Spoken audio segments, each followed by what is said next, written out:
Hi everybody. So yeah, this is I haven't done a ReCollection in a really long time, which is where I just take old games I used to have and recollect them and play them. And I'm going to play one I think that is genuinely fairly obscure. Some of you may have had this. I'd love to know if anybody did have it. It got around because it was from Apogee, and that meant it traveled around the shareware world. But this is Hocus Pocus, a game that I think is by a developer called Moonlight that I really know almost nothing about. This is a 1994 DOS platformer. What you're seeing right now is the demo mode. We're about to start playing. So let's pop in and actually tell Hocus Pocus it's time to play. And drop my mouse, of course, because that's what you want to do in the middle of a stream is drop your mouse. And then I pulled a window on top of my window there. All right, let's try this again. There we go. All right, we're gonna play. Let's begin a new game. There is lore. We could look at the lore. I mean, the lore does include mushrooms, which is kind of interesting. Look at those amazing VGA mushrooms going on there. We're not going to read everything that happened once upon a time in the land of Lattice where there was an apprentice magician. Yeah, that seems... There's 10 pages of this. It just goes on and on. Look at all that lore. There's that mushroom lady. There's some mushroom people. There's a castle guy. There's a lot of exposition. I mean, who knew there was like Dark Soulsian lore to Hocus Pocus? Look at that. But yeah, enough lore. You're here to play video games. So let's do what it says right here. Begin a new game. So for those of you that remember, we're going to play the first one here. I did not pick this game because it is exceptional in any way. I picked it because I owned it a long time ago. Why did I own it? Where did it come from? Oh, here's that wizard guy. He's going to tell me something. Another brave... I'll never make it through these walls alive, and he mocks me. Thanks a lot, wizard guy. So I'm a little wizard guy, and I can shoot lightning bolts out of my fingers and kill alligators. You see that that's a power that I have.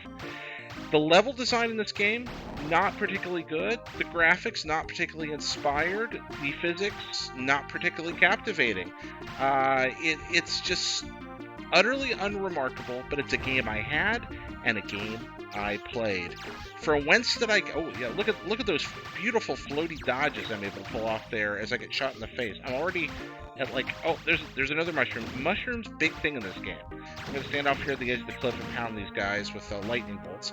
I think I get... Oh, now I can shoot more lightning bolts faster. That's nice.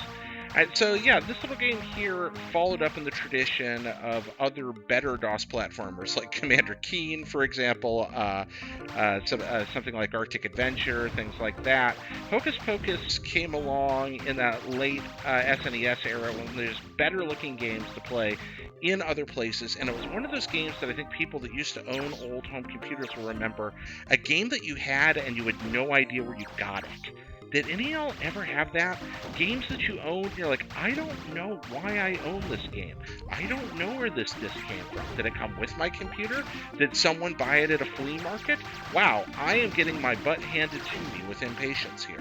Apparently, I lack the reserve and skill to succeed at Hocus Pocus. Also to know about that, blind fall into lava, because, wow, level design. That's great. Hey, look, more mushrooms. All right, what we got coming in the chat here? Hi, howdy, y'all. Howdy to you.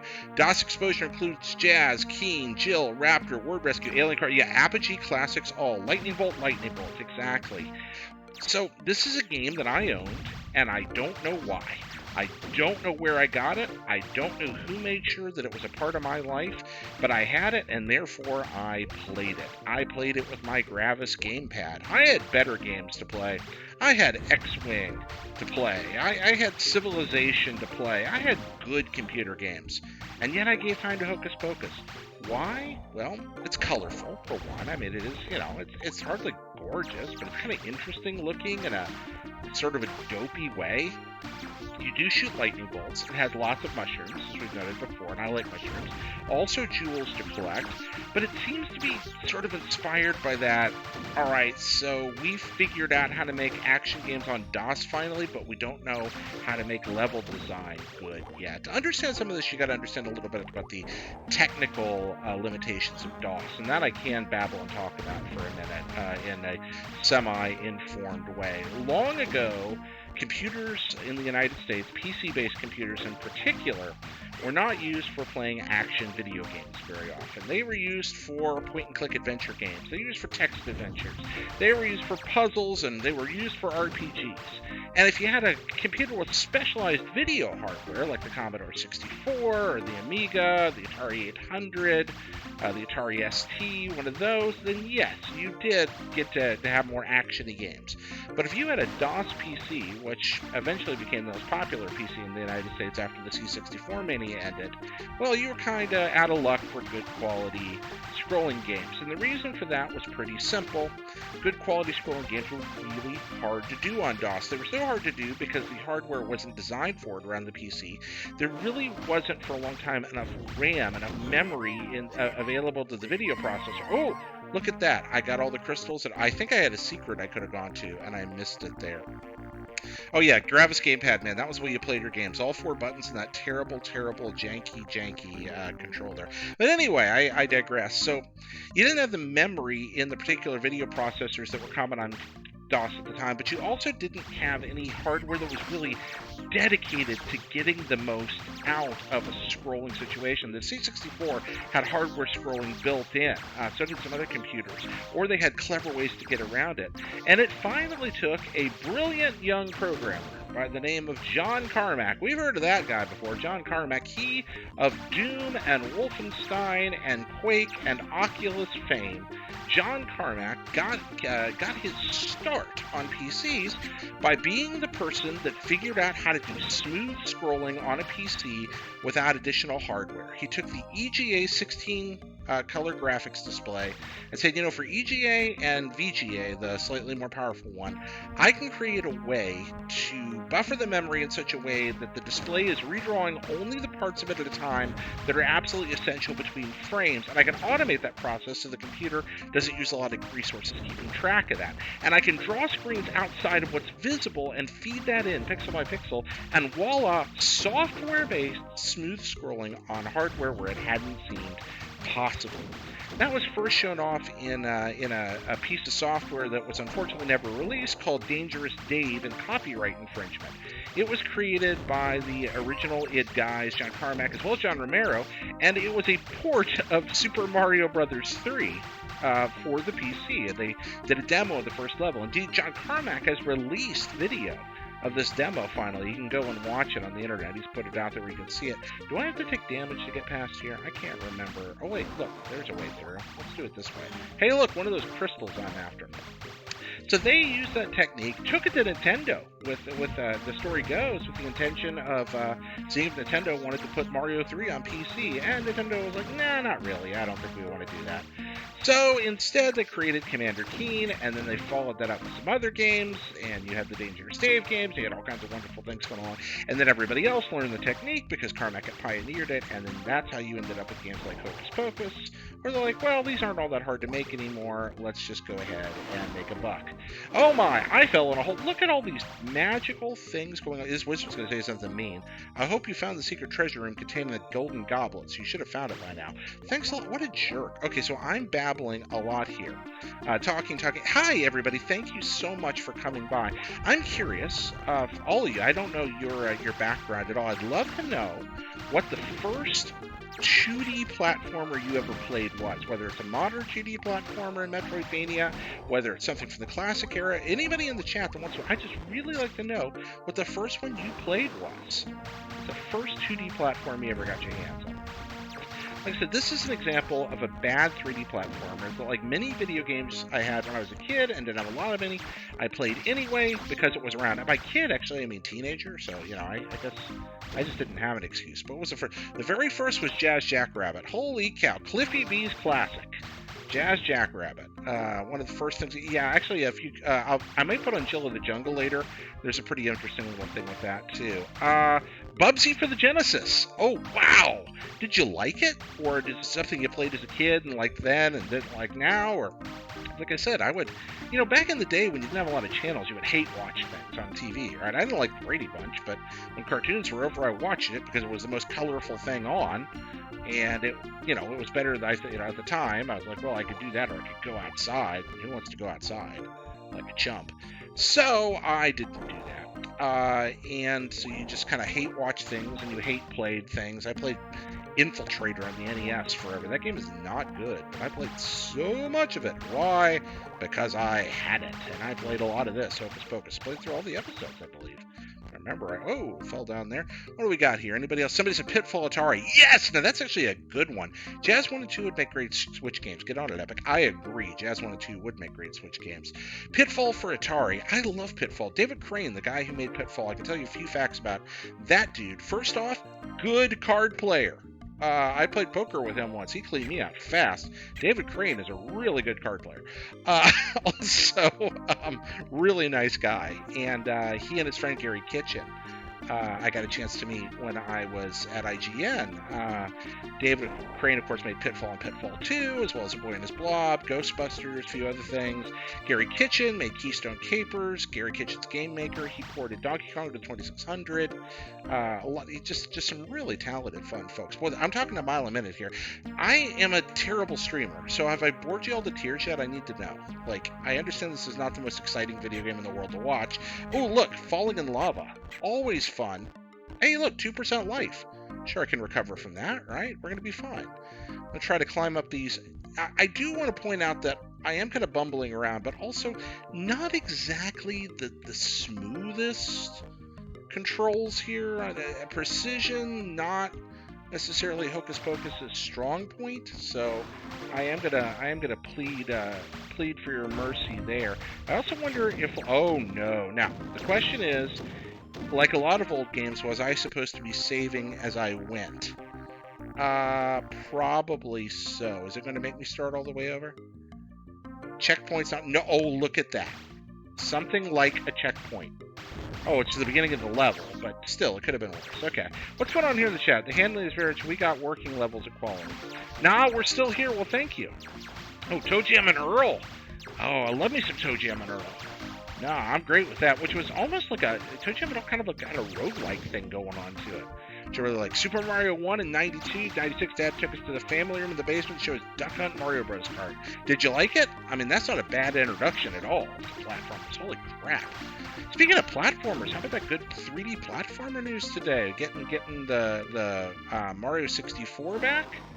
We're getting the Mario Sunshine back, and we're getting especially the Mario Galaxy back. 3 spectacular, genuinely great platformers. Just what marvelous news for people who like platformers. Tim Geddes, my friend, told me once that the first video game cartridge he ever got was Super Mario All-Stars and Super Mario World. I mean, can you imagine that being your introduction to home video games? You've got Mario 1, 2, and 3, and Mario World on the same cartridge, and that's like how you start out playing video games? I mean, geez, talk about spoiling the curve.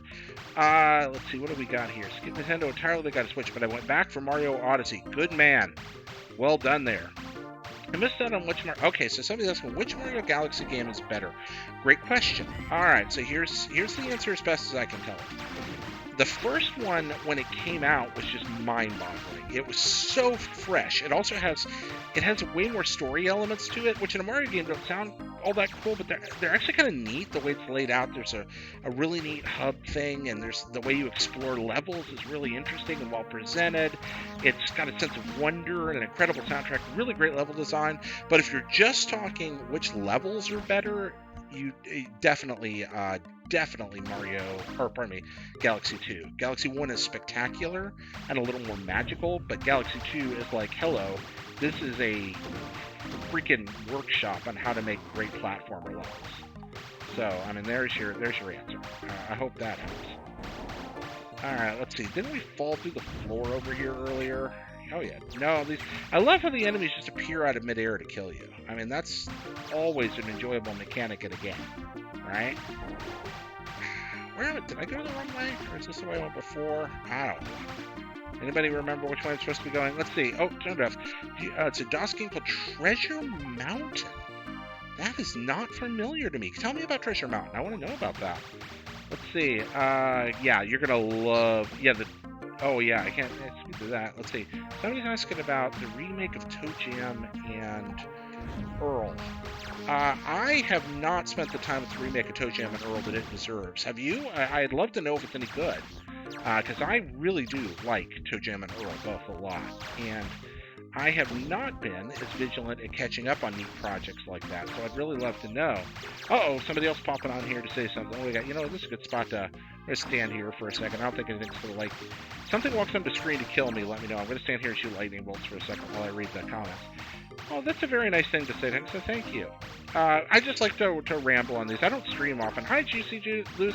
How you doing? Juicy Loose 9. How you doing this evening? So Tungstener, thank you. That was nice. NES Classic Super Mario World. So your first 2Ds, or 2DS platform, Michelle dropped on. Now, next thing I want to know, what was your last 2D platform? What's the last one that you played? For right now, for me, it's this pretty lame version of... There are good platformers for DOS. I'm very interested in learning more about this. Somebody put in here on the chat, what was it called? Treasure Mountain, which I've never played. But something like Arctic Adventure's really good. Spy, what was the Apogee Spy game? It was good. Some of the Keen games were really good. The ones that the id guys worked on. Fun fact, id made good video games, right? For Apogee. Also, another interesting little bit about a lot of these games that came out through the Apogee pipeline is how a lot of them are related to shareware, and that's probably something else we should talk about. Now, where did I get to that place where I fell through the floor earlier? Okay, so I got up here somehow. Didn't I? I can't jump up there. What did I not fall through the right floor here? Maybe I have to go up. I feel like this is the way I came. Maybe, oh wait, maybe I missed the switch? I don't remember. I'm going this way. Let's see what we find over here. But I feel like I've been this way already. I haven't been. Yeah, there's a way through the floor down here someplace. What do you remember? Let's see. Oh, Load Runner on Apple II. That is a spectacular video game. Even there was actually a pretty good, fun fact, there's actually a pretty good Load Runner port for Xbox 360. I don't know if it's backwards compatible or not, but it was actually a pretty good game.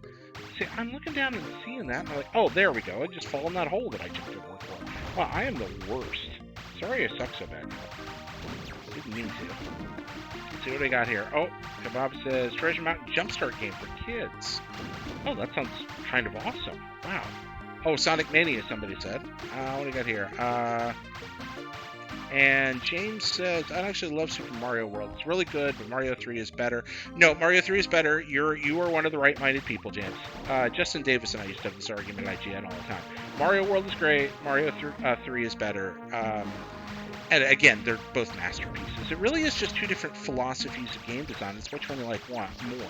Mario World is all about big exploratory levels with just lots to discover and lots of ways out, and it's an incredible way to play a game. Whereupon Mario 3 is about little micro levels that all, and I'm stealing this from smarter people than me, but it's all about little smarter micro levels that all do like one really cool thing, and then you go to the next level and it does something else cool. There's still a lot to explore, but it's not quite as expansive. Those are two different ways of approaching Mario. I love them both. I happen to prefer personally the more snappy Marios. I think the Game Boy Advance port of Mario 3, the one with the extra levels and all that, is just incredible. Let's see, just Wikipedia Treasure Mountain Sky's fun game for kids. He's on math, etc. Wow, this is really amazing. What are y'all playing right now? Again, I am the worst host ever, so I'm going to ask like the most basic questions of all time here. Because sometimes when I do ReCollection, I'll have like all kinds of stuff to bring up. Oh, I was going to talk about shareware, and I didn't. See, look at this. Scatterbrained all over the place. Am I boring you yet? Yes, absolutely. So shareware. So back in the day, long ago, before the internet was what it is now, or before the internet existed at all, people figured out that there was a interesting way to distribute software for PCs once they became ubiquitous enough that a lot of people had one laying around. You took games and you took part of the game, maybe like the first act of a game. You put it on a floppy disk, and you sold that floppy disk for practically nothing. And you gave people permission to copy it for their friends if they wanted to. Now, again, this is at a time when getting software wasn't something you'd really download. You just had to get a physical disk. But they would put them like in toy stores or grocery stores or gift shops, and you could buy the entire first part of a game like Hocus Pocus here, for example, for like $3 or $4, like the cost of the floppy. Or you could get it at a computer fair for the cost of the floppy, or you could get it from somebody, and then you get the whole first act of the game. So like an extended demo, not just like 1 or 2 levels, but usually 6 or 7. You'd play through it, and then they'd literally have a physical address, and they'd be like, if you like this, there's 75% more. There's like acts 2, 3, and 4 of this game, and you can send us like $15, $20, and we will mail you the floppy snail mail. And that's how people distributed their software. And it worked. That's how John Carmack, John Romero, that bunch of folks, Adrian Carmack, Tom Hollick, that's where those guys got their start. The folks that went along to make Quake and Doom and change the video game landscape forever, they started out with shareware. Let's see. Oh, somebody just pinged me. Hold on just a moment. I paused for a second there. We're at the end of the level. What was that ping? I'm just making sure. Okay, so now I've heard the noise of my phone going off, but I can't find my phone. Oh, well, I'm the worst streamer ever. I've got you here sitting on a pause menu while I check a message. I'm mostly trying to make sure I didn't wake up Angie. I did not wake up Angie. What do we have here? Okay. All right. There we go. So moving forward here. All right, that was not Angie. I did not wake her up. So let's play another level here. All right. See, I love the soundtrack. Let's see. Oh, Control. What a great game. Yeah, Control's bodacious. Oh, yeah. Oh, shoot. Okay, well, I stumbled forward to death. Wow, that was very foolish of me. Little bit of a blind spot there. Oh, good. My extra lightning bolt allowing me to shoot twice as fast. This level is very shiny. Oh, man. What are your favorite shiny levels in video games? Would love to know. Let's see who else is in Control. Crash Insane. Oh, there we go. Bring the noise of the final game with the destroyed Break Mario. Oh, Tony Hawk. Yeah. Freaking rad. Gotta love that. You know, when I think of Tony Hawk, I always think of Tony Hawk 3 and Darth Maul. There's that, like, weird flirtation with Darth Maul in the 90s where everyone was like, we're going to make him, like, super edgy because he doesn't talk much. He's one of us. He hates his parents, too. Like, that was kind of how he was presented, and then for some reason they put him on a skateboard in Tony Hawk 3. That was really weird. So that's a thing that happened. Favorite shiny levels in video games? That's the next question for everybody watching here on the stream. Also, let's see. The Contra Whale level is shiny. That's true. Oh, this is... can I get to that? That's the thing I'm after, but I don't know if I can jump that far. I may have to go around the long way or something. Oh, no. Again, precision control, not... Oh, I did get over there. Okay. Not exactly the strong point of Hocus Pocus. We may check out Jill of the Jungle here in a minute, too, if anybody wants to do that, which is even worse than Hocus Pocus. But it does have a couple of interesting little pieces to its pedigree that are worth checking out. Boy, that's a much earlier game and a really weird one, but it's still got some little hints in there that are kind of cool to see, and some really odd and interesting design choices, even if they don't pan out. Yeah, we may switch to Jill here in a minute. Yeah, Darth Maul was way better than Count Dooku. I agree with you there. You are correct, sir. So, I don't stream very often. It's something I do for fun occasionally. I used to do it a little more. I would do these little recollection streams, and I'd like to start doing them again, where I take old games that I used to own and just randomly talk about them. And, you know, like I said, Gravis gamepads and all, it's not all nostalgia. Sometimes I actually try to educate the audience on some facts about the game, but in this game... Oh, I can look down. Look at that. But, wow, does this corridor just exist to dead end? That seems lame. Okay, well, maybe there's something I missed. Is there a secret I didn't find? There's a switch down there. Anybody see anything I missed? I don't know. What's the furthest I've gotten in the end? Ghouls and Ghosts. Well, in the NES version, I have actually gotten to the end of the NES version on a double playthrough. That one I've done. Now, if we're talking about Ghosts and Goblins, I assume not Ghouls and Ghosts, right? Because I think in NES it's actually Ghosts and Goblins.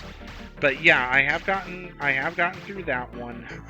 The terrible Micronix one. So Ghosts and Goblins for the NES was made by Micronix. They're the same folks that did the terrible port in 1942. Not 1943, which is awesome, but 1942 for NES, which is awful. And they also did the Ghosts and Goblins port, which is a very early NES game.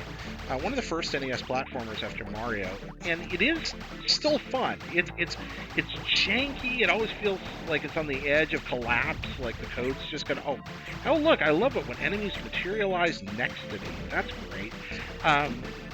But I've gotten pretty far in this very, very, very hard video game. I have to go all the way back around now. Again, wonderful level design. But when it comes to Ghouls and Ghosts, Daimakamura, I think that probably the one I've gotten farthest in is the Super Graphics port, which is, so when I lived in Japan see, I'm Jared and I talk about living in Japan. That's what I do. But when I lived in Japan, I bought a Japanese Wii.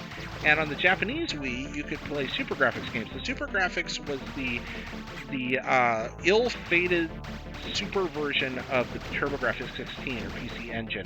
It was a souped-up 8-bit system, probably the most advanced 8-bit video game system ever made, but it sold horribly because there was no market for it. And the best game on it, I think, was probably their Ghouls and Ghosts port, which was only available in Japan. But you could play it on the Japanese Wii. I fell in love with that port and played the heck out of it, but I've never beaten it. It's too hard. What about you? I'm curious. So there's my answer. Dai Makamoto games, I really enjoy Makamoto games, the Ghouls and Ghosts, Ghosts and Goblins series, but I'm not good at them. I play the heck out of them. Everything up through Ultimate.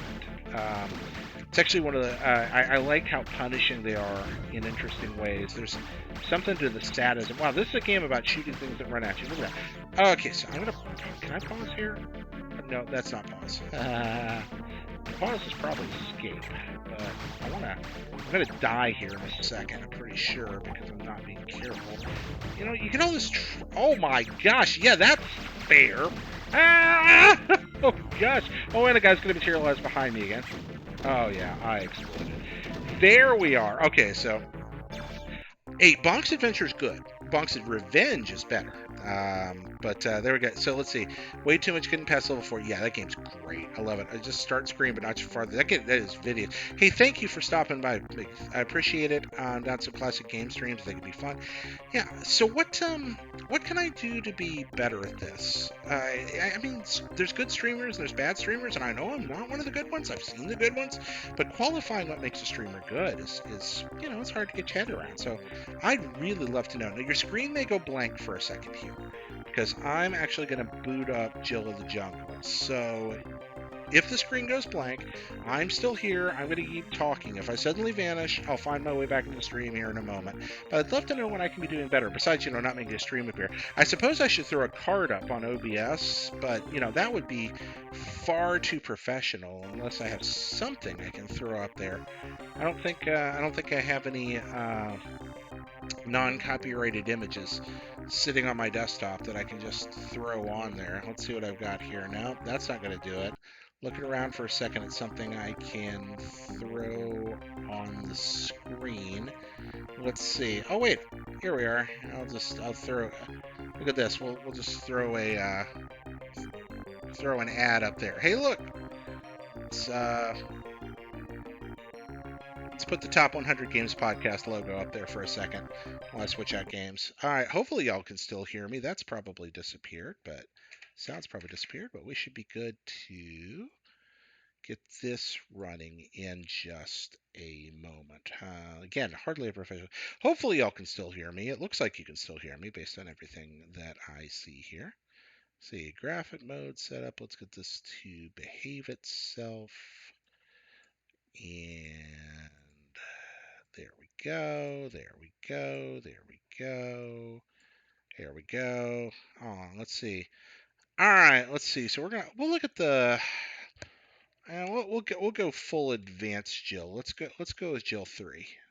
Jill saves the prince. Okay. Enter this is correct. Alright, this is correct. Oh, here we go. Hopefully you'll be able to hear this in a second. Okay. We're almost switched over. And... Alright, can y'all see that? Yeah, figure you can see that. Okay, Stream Police Quest 1. Oh man, I love Police Quest. Oh, Ghost of Tsushima. I love this. Is actually pretty loud compared to the last one. I'm going to turn the audio down.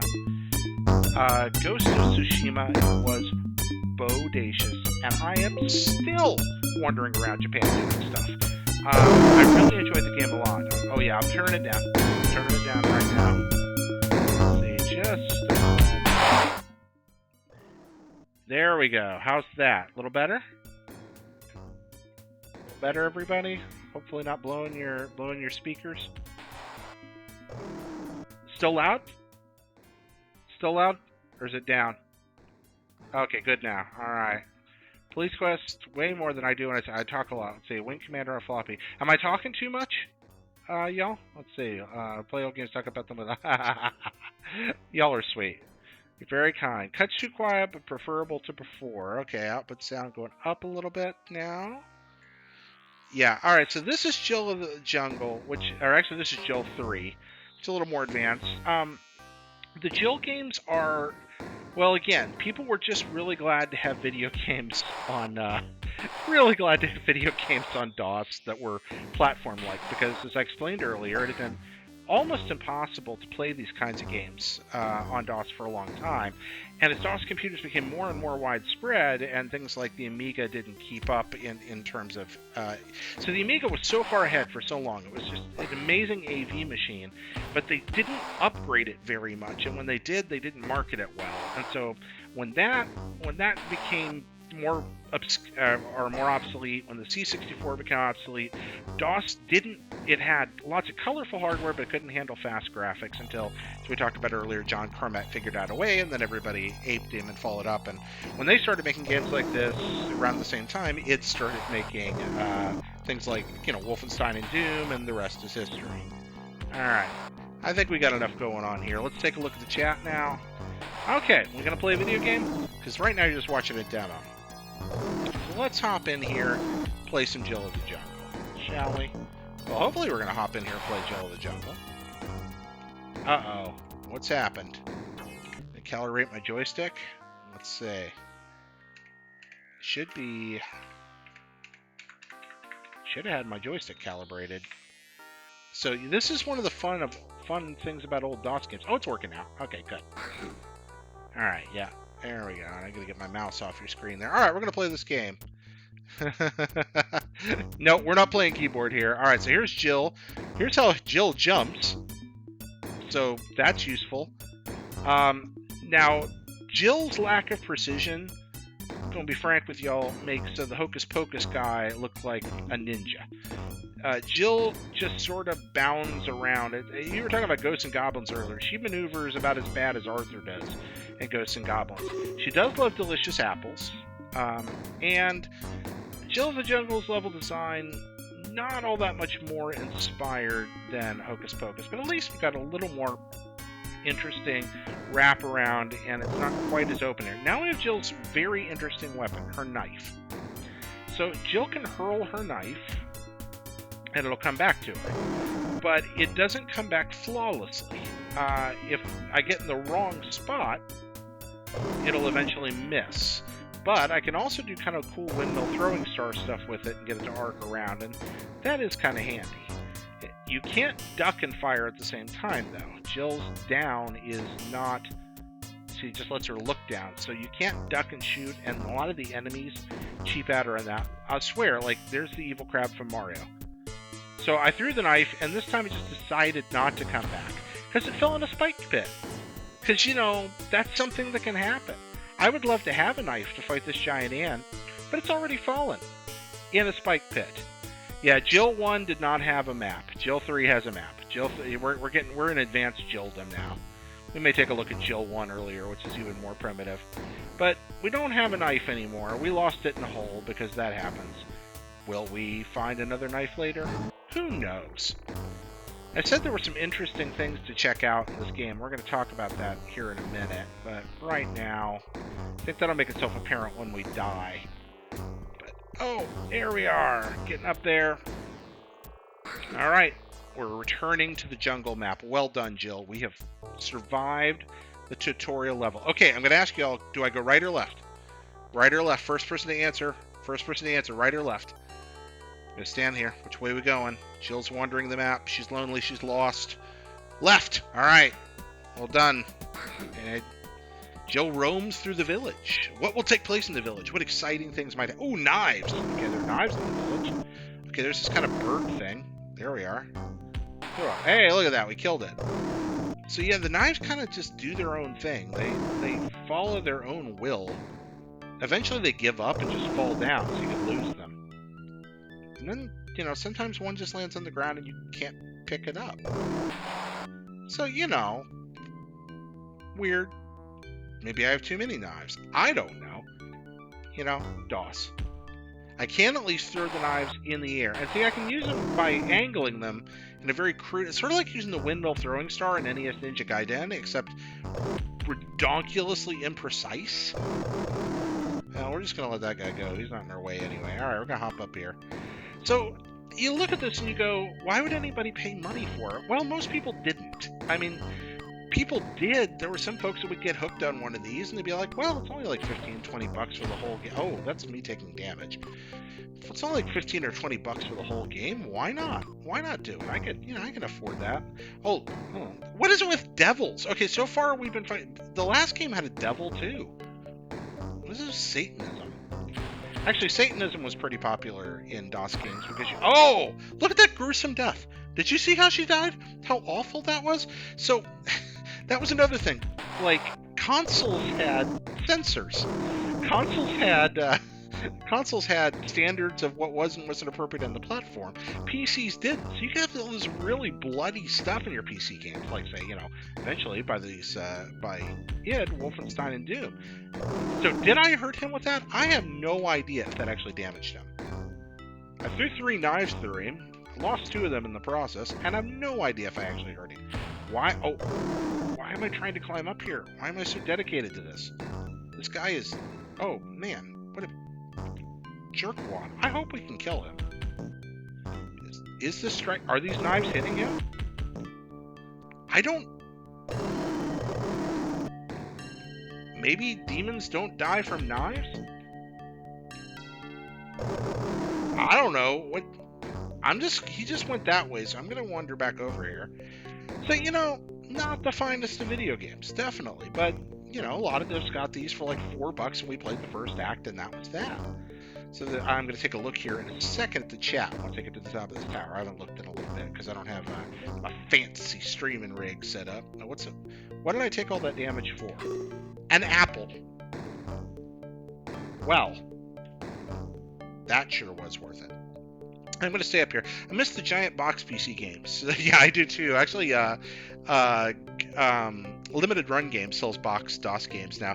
Oh, thank you very much. That's very kind of you, Tungsten. That's a lot of fun. You can only have 3 knives. Thanks, Kebab. The sky gradients are pretty great. All right, so let's see. Jill, the jungle holding your interest, or do we need to move on to another DOS game here? What's the thought? I mean, the gradient skies are fantastic. I agree.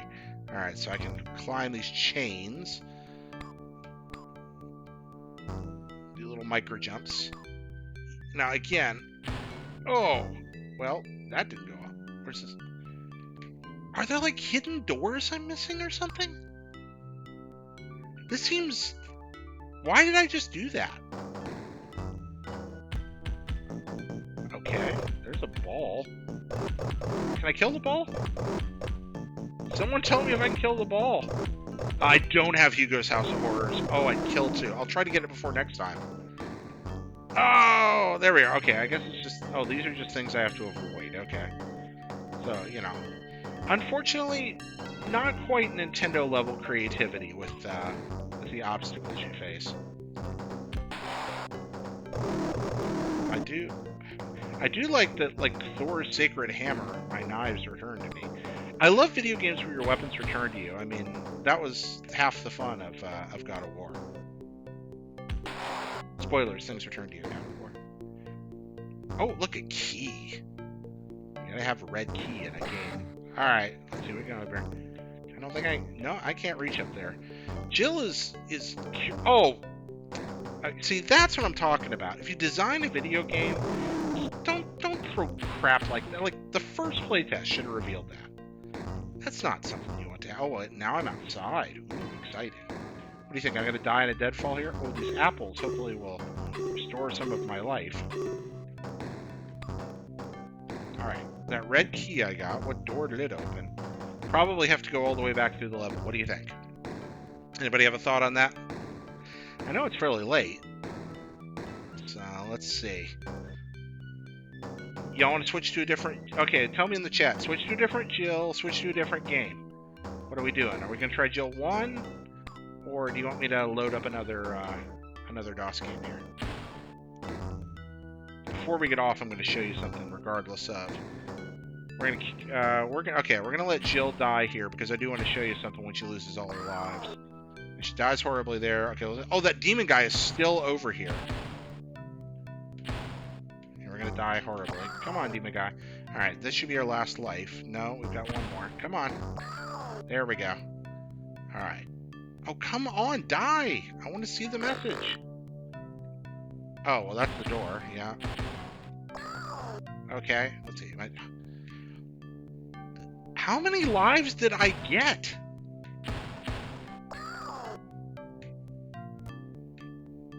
You know what? We're not going to see this message. Alright. We're going to try it this way. See if we see it when we quit. Oh, there it is! Top left corner. Lookout world. Here comes Epic Mega Games. That's right, ladies and gentlemen. This game, this fine specimen of 2D platforming, brought to you by Epic. The original name of Epic? Epic Mega Games. This is the super prequel to Fortnite. Isn't that exciting? Do I have any load runner? I don't think I have my Apple II emulator set up. I don't think I have DOS load runner on here. Oh, what a great question. I should. Load runner is amazing. Let's see. Yeah, let's see. Oh, you had to restart the computer to start Jill 1. Alright, oh look, the noisemaker.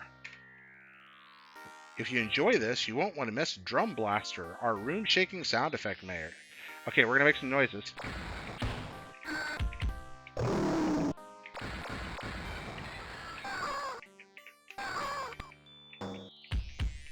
Alright, we're done with that. Noisemaker's over. We're going to throw the big Jared card back on top here. So where's the Jared card? I lost the Jared card. Uh-oh. Let's see. Oh no, where did I put the Jared card? I'm the worst. I'm the worst at this. No one should ever like me. Alright, what do we have here? Do I have anything to throw up here that I actually own? You know what? Rather than making you wait for me to find... This is ridiculous. I am simply the worst in every possible way. Let's see. Here's something. All right, these are pictures that I own. Here's a delightful picture. Oh, it's a little zoomed in. Of Gremlins for the Wii. There we are. Super zoomed in picture of Gremlins for the Wii. With my copy of that. All right, so it's going to get quiet for a minute here, and the next game may get loud. We'll see. Going through here, we're going to grab something fun to play. What do we got? What do we got? Let's see. You got that old Epic Mega Games.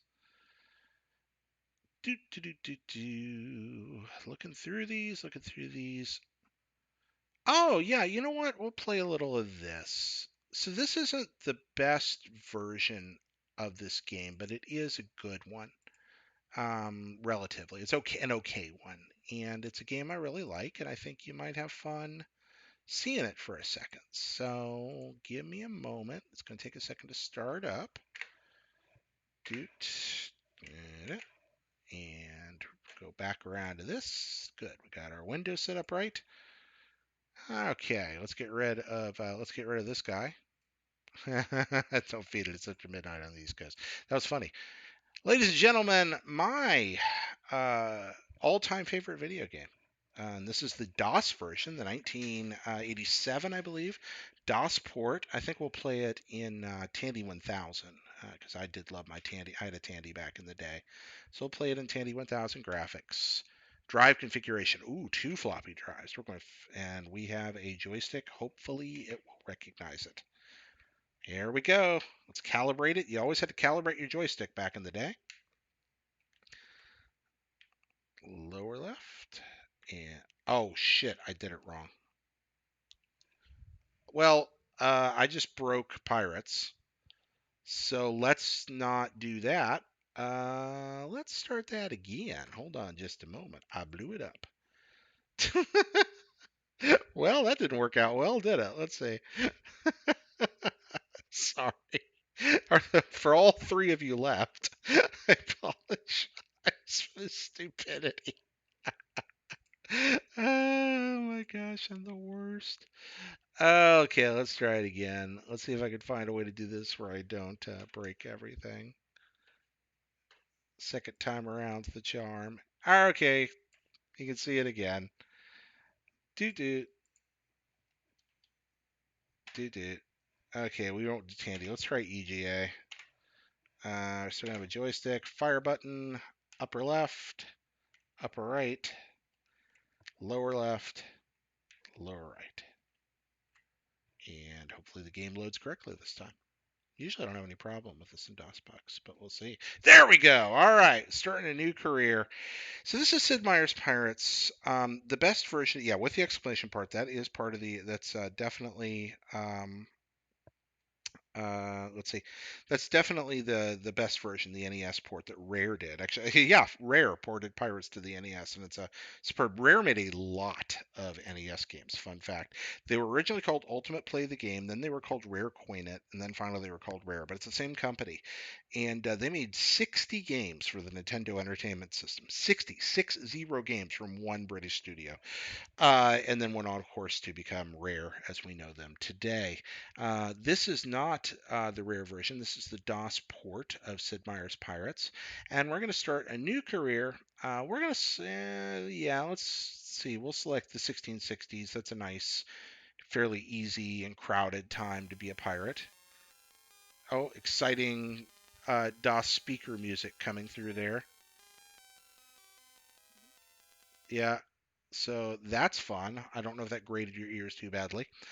Uh, oh, I don't know. English, French, Dutch, or Spanish? Somebody, first person to answer. What we got? What do we got? English, French, Dutch, or Spanish? This is not the pirate stream that I need to do or actually explain what makes the game amazing. But all right, Dutch. We're Dutch. We are Dutch adventurers. Here we go. We'll just go with if we don't enter a name, it'll name us Mr. Incognito if I remember right. So, yep, there we go. And we haven't played in a while, so we'll just do Journeyman, which is pretty darn easy. Ah, you're Dutch and approve of this choice. Skill at fencing, veteran move. One night while playing cards in a tavern, you overhear an old sea captain. Mates, the Spanish conquered Peru years ago, but some of the treasure never reached Spain. A fortune in Incan gold awaits a bold man in the Caribbean. So right there, kind of terrible. Yeah, absolutely terrible. It's like, hey, how do we plunder that which has been plundered from others? So, right there, not so great. You decide to seek a life of adventure at a seaside tavern. You meet a famous captain. I read recent news, he says. Pray tell, when does the treasure fleet arrive at Rio de la Hacha in 1660? Mr. Incognito, why would anyone ask that question? Does anyone watching the stream know the answer to why we just got asked that? Any takers on that? Anybody familiar with what's happening right now? Any questions here? Anybody know? Let's see. Pop in, pop in. Let's see. You get it? Nobody? No answer here? Nobody know what this weirdness is all about? The answer, my friends, is this is the copy protection.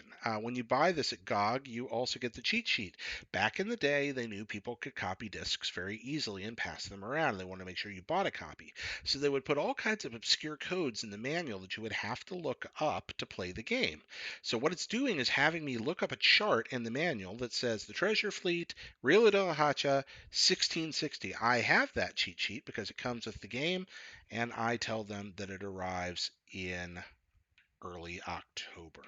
If I am wrong about this, the game does not start correctly.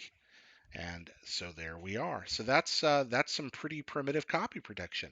It's like picking the options in Sam and Max. That's right. Glegor knows it. We know it, Jared. Yeah, there we go. You have to press trigger. I like these.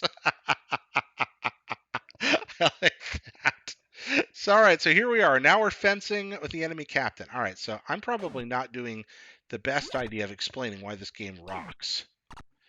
Uh, it's a combination of arcade style gameplay,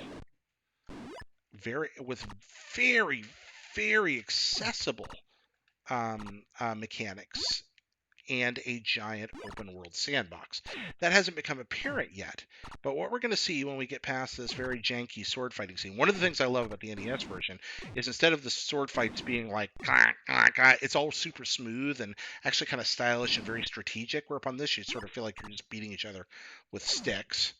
But eventually this captain's going to give up, surrender to Mr. Incognito. I should have let the group pick the name. Some very sophisticated. Wow, I realize I am not introducing this game right at all. I own the rare port. This is the way I need to do it. So maybe I'm making a mistake because I am not giving a very exciting impression of pirates. Also, I should have beaten this guy down by now. That his shirt is the manual says he's flashing red with blood. That's actually what's happening. Okay, so I'm victorious. I took my ship to a friendly port, and I got it. All right, we're gonna say it. So now we know where we are. Okay, we're Dutch. And according to this, right now, we're in an English port. The Spanish in San Juan are to the west. The English are at St. Kitts to the south. The French are at Guadeloupe, which lies to the south. And we're going to go to visit the governor. He says they're at war with the English. The Dutch are at war with the English right now. We're going to visit a tavern. Tavern keeper listens. People want to join our crew. We add them up. This guy's going to sell us a piece of a treasure map. We're at war with England, so we're just going to go off and pick a fight. Let's go find an English town. Here we are on our boat. We can look at our party status. We have one ship right now, a simple sloop, 58 men, 6 cannon, 88 days of food, a pretty pleased crew. Everything is going right so far. I'm going too fast, Glegor? Is that when you say everything too fast, is just moving the game too fast, or should I be slowing down to show you everything that's going on? Nevis! Nevis! And an English flag flying over the town. No fort here, so we are just going to walk in and show these guys what's what. Oh, wait, there is a fort here. It just didn't tell me. Well, guess we're just going to make it work. Raising our sails for better wind speed. That makes us... Ooh, this is not a favorable wind for us. It's from the south, which is good, but it's strong. Its sloops are better in medium and slow wind. I've just raised my sails. You can choose to either have battle sails, where you're more resistant to enemy fire, but you're also slower. We're going to get hit here. No, we avoided it. Nice last second dodge, if I do say so myself. We scale the walls. Now we're going to have a sword fight with this guy. I like cutlasses. I like to chop people up with big, slow swords. They have a few more men than we do, but we have the bravery. So you see, there's no life bars. Instead, it's all about two things. The number of men left who are going to fight the battle out themselves, and our relative status. Angry is slightly worse than firm. So right now, neither one of us is hitting each other because I am not... Honestly, turns out Xbox controller not exactly built for Sid Meier's Pirates, I'm discovering. Didn't think about it, but really should have picked something with more digital inputs because I haven't hit a thing. I should have floored this guy by now. He is not a good sword fighter. Instead, my men are dropping. See, normally, I should be able to beat this guy up, get him to surrender. Just whack him, straight to the ground, and then his dudes lose heart, and they'll give up and surrender, and instead, I'm going to be defeated on my very first town. Folks, I have failed you. I should have stuck to DOS platformers. I am the worst. We're just going to have to get the NES version, and we're going to have to get my controller. I'm going to show you how this is done, because I think this is probably pretty boring for you to be watching right now. Oh, wait. We're 4 quick, heavy blows to the head, and down he goes. Look at those happy guys. Look how happy those dudes are. These guys got some grog, the other guy's got some rum. It's like, you know what? Time for drunken debauchery. The once proud town of Nevis is at your mercy as the garrison flees. Now, I don't have enough men to actually take over the town. I don't have that kind of firepower yet. If I had enough men and the town population's small enough, I win by big enough margin, I can actually switch the town to my flag and turn it into a Dutch town. But, various versions of pirate exclamation mark. Great question, Kebabs. Lots. And you know what? This is not the way to do it, friends. It's late. We've been on an hour. I'm going to drop off here in a second. But what I'm going to do is I'm going to prepare properly. We're going to have a real pirate stream, and I'm going to explain to everybody here why Sid Meier's Pirates is, in fact, the best video game in the world, instead of giving you this crappy, crappy, crappy look at it the way I'm doing right now. I made an impulsive decision. I owe you my apology. But you came, you saw, you watched. You brought joy and mirth to my heart tonight. And so I want to thank you all for watching my stupid stream that was impromptu in the middle of the night, watching a recollection. We're going to do another one very, very soon. We're going to get us some Sid Meier's Pirates out. I'm going to get my Retron out, plug it in, run it through my Elgato, get some good stuff going on here. I thank you for giving. You could have done anything this evening. And for some reason, you decided to hang out with me. I question your judgment. I'm going to be honest about that, but it was a lot of fun. Y'all are very kind, and sorry that I jumped to pirates and immediately was like that's a bad idea. But I realized this is not the version to show off. It's too dossy. You deserve to see pirates as it in its glory, which is rare pirates, pirates gold, the other really good versions. All right, friends, I'm going to drop off now. Thank you. Have a good evening. Go play some video games this weekend. Be kind to one another, at all, etc. I don't deserve your sweetness, but have a good night. See you, friends. Bye bye.